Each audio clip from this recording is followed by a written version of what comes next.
Hello friends, आपका हमारे इस online family online practical way में हार्दिक स्वागत है। जैसा कि आप स्क्रीन पर देख रहे होंगे कि आज हम आपको बताने वाले हैं कि इस जोन में कट ऑफ जो है वो सबसे कम होने वाला है। उस कट ऑफ का कम कारण क्या क्या कारण होंगे कि कट ऑफ कम जाने वाला है, सभी कारणों पर आज हम चर्चा करने वाले हैं। साथ ही साथ आपको जोन भी बताएंगे।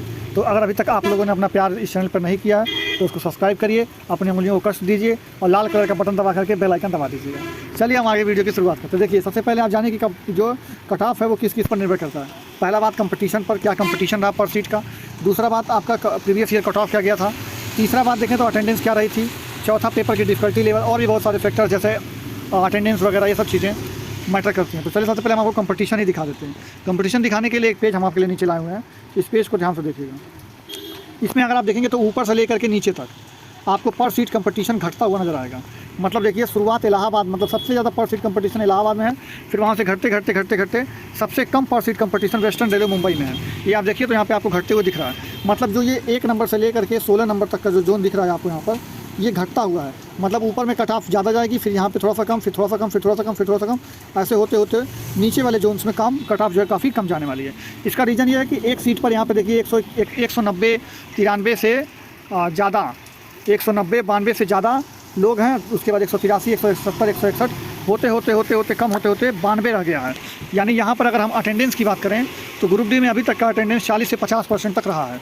तो यानी अगर पकड़ लें मोटा तो यहाँ से अगर आप देखें तो ऊपर में एक सीट पर कम से कम 90 बच्चे छात्र जो है पेपर दे रहे हैं, जबकि नीचे वाले जोन्स में 40 से 50 बच्चे ही पेपर दे रहे हैं एक सीट पर। बीच में जो है 60 से 70 बच्चे पेपर दे रहे हैं। मतलब जैसे जैसे ऊपर से नीचे आएंगे इस लाइन में आपको कंपटीशन कम होता हुआ दिखेगा और कट ऑफ भी इस वजह से कम जाएगी।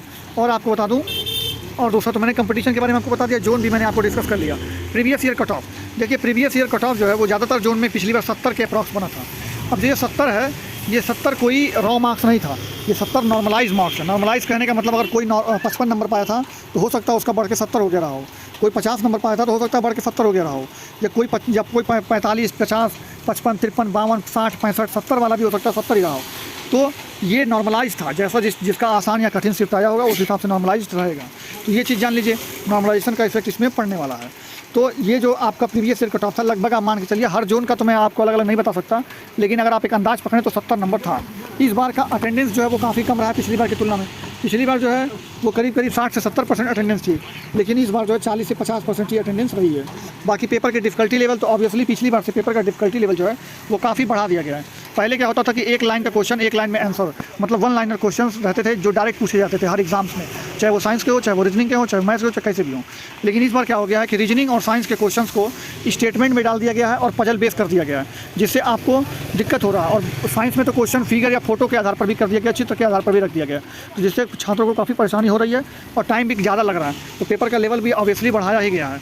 अदर फैक्टर्स में आते हैं कि आपका मतलब क्या क्या उसमें रहा, क्या कठिनाई आई, कितने बच्चे छोड़ दिए, कितने नकल हुआ, ये सब चीज़ें अदर फैक्टर्स में आती है जो कट ऑफ को कम करती हैं। और 4 साल का गैप भी रहा है, तो ये भी अदर फैक्टर में आता है कि 4 साल पहले जो है आपका कट ऑफ कितना था और अब कितना हो रहा है। क्योंकि 4 साल में जो है वो आपका कट ऑफ जो है वो मतलब एक तरह से कई सारी वैकेंसियाँ आई और चली गई, जिसकी वजह से जो है आपका कट ऑफ जो है कम ही जाने वाला है। क्योंकि उसमें कुछ बच्चे तो सेलेक्ट हुए होंगे ना, जो कि ग्रुप डी में फॉर्म डाले होंगे, तो वहाँ से फिर जब सेलेक्ट हो गए तो फिर वो ग्रुप डी में नौकरी थोड़ी नहीं करने आएंगे। तो इसलिए आपका कट ऑफ इस वजह से भी कम जाने वाला है। अब चलिए हम आपको डायरेक्ट कट ऑफ बता देते हैं, ये कट ऑफ जाएगा कितना। देखिए, अब नीचे मैंने ये कट ऑफ का क्राइटेरिया लिख रखा है। ये आपको जो 52 लिख रखा है, ये आपका जो मैंने ये लेफ्ट साइड में लिख रखा है, ये लेफ्ट साइड में आपका जो है लो जोन वाला है, मतलब शुरुआत का है। और जो राइट साइड में लिख रखा है ये हाई जोन के लिए है। जो मैंने ऊपर आपको लाइन बताया था ना, उसमें जो आपका होगा उसके हिसाब से देख लीजिएगा। यानी अगर 52 से 57 के बीच में आपका आ रहा है जनरल में तो आप सेफ स्कोर है। बाकी अगर आप ओबीसी के हैं 50 से 55, एससी है तो 48 से 51, एसटी है तो 44 से 47, ईडब्ल्यूएस है तो 50 से 52, बाकी एक्स सर्विसमैन, पीडब्ल्यूडी और एक्ट अप्रेंटिसशिप वाले हैं तो 40 से 41 नंबर पर आपका सिलेक्शन हो जाएगा। अब ये जो सिलेक्शन हो रहा है 40 से 41 पर, चाहिए 50 पर, चाहे 52 पर, चाहे 48 पर, ये पेट में हो रहा है। इसका ये मतलब कतई भी नहीं कि आप फाइनल सिलेक्शन ले रहे हैं। ये कट ऑफ जो है मैंने बताया वो पेट के लिए है। अब अगर आपको फाइनल सिलेक्शन चाहिए तो जो पेट का कट ऑफ बनेगा, जैसे मान लीजिए पेट का कट ऑफ बन गया आपका, मैं एग्जांपल के रूप में मान लेता हूँ कि पेट का कट ऑफ आपका 45 नंबर बन गया, तो आपका जो फाइनल मेरिट बनेगा वो 50 नंबर पर बनेगा। क्योंकि पेट का कट ऑफ इसलिए यहाँ मैंने +-5 लिखा है कि आप उसमें हमेशा अपना 5 नंबर जोड़ करके चलें। 5 नंबर इसलिए क्योंकि आप ये भी समझ लीजिए 5 नंबर क्यों जोड़ के इसमें फाइनल मेरिट में, क्योंकि पेट में जो है वो 3 गुना छात्र को बुलाएंगे। अब 3 गुना में से मान लीजिए कुछ बच्चे फेल हो जाएंगे पेट में, तब भी 2 लोग तो बचेंगे 3 में से, यानी 2 गुना बचेंगे। अब 2 गुना में से तो एक ही तो लेना है हमको, जब एक लेना है तो एक को बाहर कैसे करेंगे, मेरिट को थोड़ा सा हाई करेंगे। जैसे ही मेरिट हाई करेंगे वही 5 नंबर आपका मेरिट को बढ़ा देंगे। तो आशा करते हैं ये जानकारी आपको अच्छी लगी होगी।